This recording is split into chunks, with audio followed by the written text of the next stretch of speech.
each crisis is more dangerous than the one before. So 1998, 2008, we're going to get to a point, we may be there, where the crisis is actually bigger than the Fed, bigger than the Fed's ability to stop. We are uncomfortably close. Now, it's impossible to know exactly how close because it's a complex dynamic system. And you can make very good predictions on complex dynamic systems as to the magnitude of the crisis, but it's very hard to get the exact timing. But I can say that we're uncomfortable because... In this video, Jim Rickards discusses the increasing danger of global financial crises, emphasizing that each crisis is becoming more dangerous than the one before. He cites examples of past crises in 1998 and 2008, where the world came close to shutting down markets. Rickards explains that bailouts are getting larger, and the Federal Reserve's ability to control crises may be reaching its limits. He advises investors to seek assets that are immune to global liquidity crises, such as land, real estate, gold, silver, fine art, and natural resources. Rickards also discusses the potential impact of economic sanctions, pointing out that freezing central bank accounts and excluding countries from global payment systems can have unintended consequences. He criticizes the lack of understanding among policymakers about the intricate dynamics of the international monetary system and warns about the potential negative repercussions of sanctions. Rickards also shares his perspective on the Chinese yuan and its inability to replace the US dollar as the global reserve currency due to issues like the absence of a mature bond market and the rule of law in China. Additionally, Rickards introduces the idea of a new currency backed by gold and supported by a robust legal framework and infrastructure as a potential replacement for the current system. He highlights the importance of gold reserves in countries like Russia and China, and criticizes the lack of preparation for a new global reserve currency. Now, we've been there twice before in recent years. 1998, we came within hours of shutting every market in the world. It began with a Russian default, by the way. August 17th, 1998, Russia defaulted on their external debt and the ruble was grossly devalued. That started a global liquidity crisis, went around the world, ended up in my lap at Long-Term Capital Management, where we had $1.4 trillion of derivatives. And everyone goes, oh, long-term capital, you guys lost a lot of money in Russia. We didn't. We lost maybe $100 million in Russia, but we lost closer to $4 billion on everything else because in a liquidity crisis, people sell everything. It's not a question of, do you have Russian bonds? It's like, no, they sell everything. Spreads widen. Not enough collateral, margin calls, people being blown out of their positions. That's what a global financial crisis looks like. We cured that with a $4 billion all-cash injection sponsored by the Federal Reserve and 2 rate cuts, one on an emergency basis by Alan Greenspan. We got through that, but we came within hours of shutting every market in the world. Same thing in 2008. We all know, September 15, 2008, Lehman Brothers. Okay. People don't realize that Morgan Stanley was days away from failing. Goldman Sachs was days away from failing. John Mack said so at the time. He said Lehman was begging for help. He said, "Sorry, I got enough on my plate. We're worried about Morgan Stanley right now." And then the Fed came in, and so think of it as dominoes are falling. So all the dominoes are falling, and they're going to keep falling unless you truncate it, drop a wall in, and that wall was the Fed. But here's my point. Each bailout gets bigger than the one before. Each crisis is more dangerous than the one before. You want assets that are going to be immune from a global liquidity crisis. What are they? Land, real estate, gold, silver, fine art. I see Andy Warhol, Marilyn Monroe has gone, they estimate $200 million. You could have bought that for $50,000 in the 1970s. That's a little more specialized, but there are, natural resources, water, et cetera, energy, oil. If you want to be in stocks, okay, get stocks of companies that are based on natural resources, such as ExxonMobil, Chevron. I'm just giving these as an example, but there are a lot of ways to protect yourself. But, a regular stock portfolio is not a good one. And, banks are going to be in distress. Money market funds are going to be in distress. That's what a liquidity crisis is.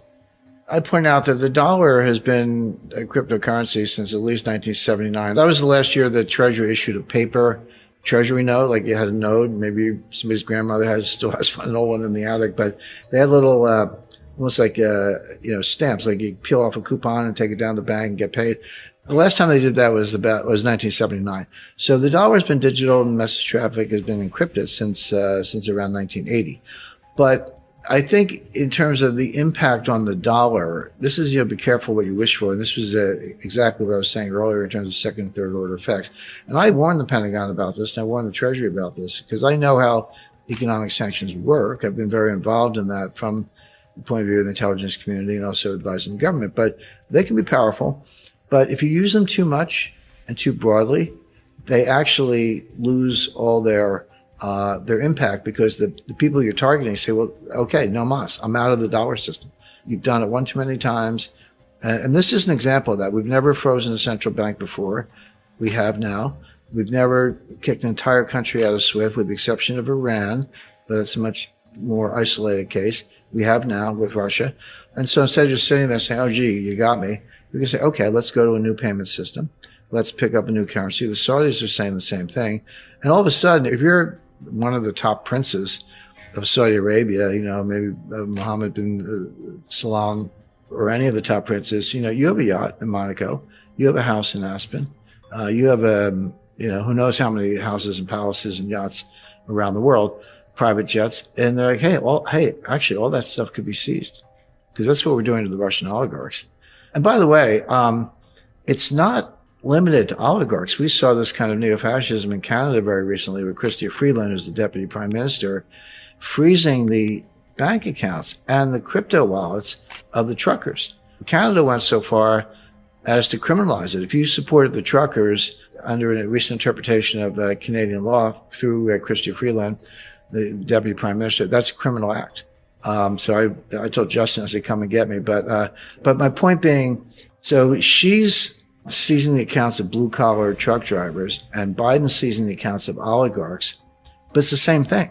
Okay. Blue collar, multi-billionaire, but it's the same thing. Suddenly Canada and the US, two of the number one, I think number 5 economy in the world, number 6 maybe, have frozen Canadian dollar and US dollar accounts of people they don't like. Now, you can say it's for good reason, and Putin should have invaded Ukraine. I get it. But if you're a Saudi prince, if you're certainly a Russian, if you're a Chinese oligarch, how comfortable are you with the dollar right now? I haven't met him personally, by the way. I checked him out. Looks like a thoroughly bright guy. But other than carrying Larry Fink's briefcase for a few months, I mean, he's a year maybe, he's never had a job outside of academia or government.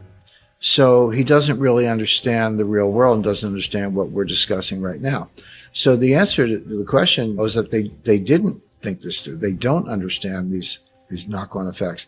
They don't understand how the international monetary system actually works. They don't understand the blowback. I mean, I'll give you another example. This one has received some publicity. So we throw all kinds of sanctions on Russia. So Russia said, okay, we're going to stop Russian exports of strategic metals and, chemicals and other elements that everyone else needs for inputs in their manufacturing processes. And they put a ban on exports of nickel. Well, okay, so you need nickel to make batteries, so good luck with your electric vehicles.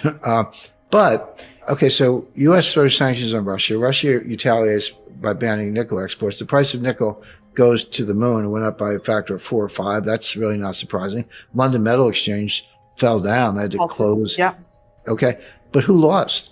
There was a Chinese billionaire who owns one of the largest nickel mining operations in the world, who lost, I think, $5 or $6 billion.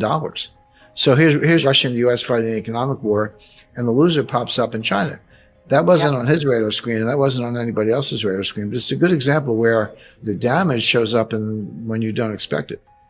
Russia had about 600 tons of gold, and today they have 2,300 tons.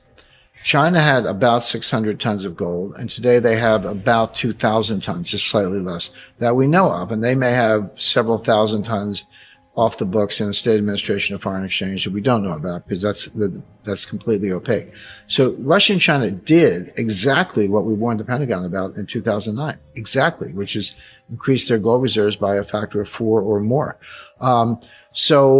But everyone's like, well, the Chinese yuan is going to be the global reserve currency. No, it's not going to be the ruble. But here's why. Well, there are a lot of reasons, but the main reason is when you talk about reserve currency, you have to understand what that means. It's not like the People's Bank of China has a bunch of $100 bills on pallets stacked up in the basement. When people say reserve currency, what they really mean is the currency of the bonds that they invest in. In other words, they're dollar-denominated assets in the form of treasury bonds or notes. That's what China actually has on their books, not like the dollars per se. So if you want to suggest or hypothesize that the Chinese yuan is going to replace the US dollar as a global reserve currency, where's the yuan bond market? I mean, it doesn't exist. Very small scale, very illiquid, no primary dealers, no win issue trading, no auctions, no repo, no settlement clearance, none of the plumbing and the mechanics of a mature bond market such as the United States. And above all, they don't have a rule of law. I mean, at least if somebody reneges on a treasury bond, you can sue somebody, but you can't do that in China.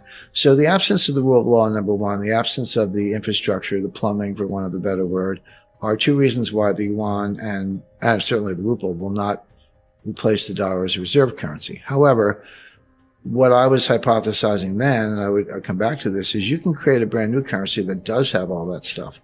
And in my example, they used a Swiss bank, UK law, put the gold in a third-party depository. If you wanted some of the new currency, you could deposit your own gold and get some of the currency or trade with them around a surplus. So it was a replacement system, but you would need the gold to instill confidence. But they don't have bond markets, and they're not going to have them soon. So the yuan and the ruble aren't going to replace anything. In conclusion, Jim Rickards provides a thought-provoking analysis of the increasing risks in the global financial system and the potential for a crisis surpassing the capabilities of central banks, specifically the Federal Reserve. As viewers, it is crucial to stay informed about these complex dynamics that could impact our financial landscape. To stay updated on Jim Rickards' insights and receive timely analyses of the evolving economic scenarios, consider subscribing to his channel